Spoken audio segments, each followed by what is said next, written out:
let's recognize the challenge organizations have to overcome.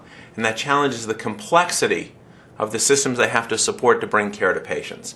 That complexity arises from having to bring together people doing work across many different functions and disciplines and specialties, and making sure those individual component elements integrate well.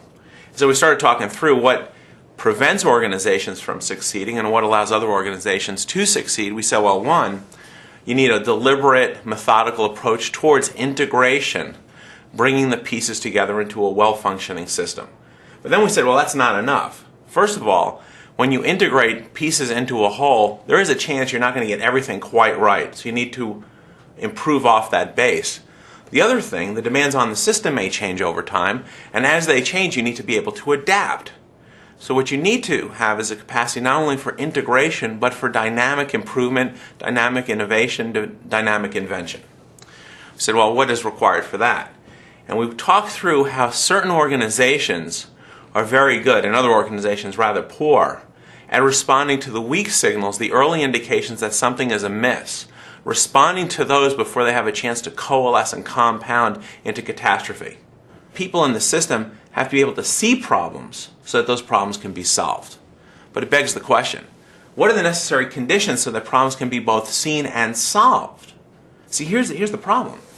Someone who's doing the day-to-day work of an organization may experience a problem, but that problem may have its root causes way back in the system, far from where they actually do their work, and far beyond their span of authority and responsibility. So they need some way to escalate the problem to the attention of someone who can actually help solve it.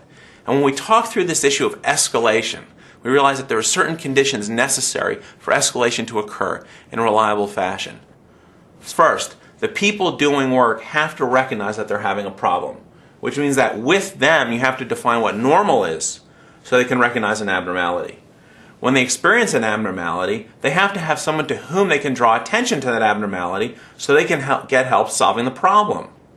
Third, even if they have someone to whom they reach out when they have the abnormality, when they have the problem, when they have the difficulty, they have to have a way of reaching that person.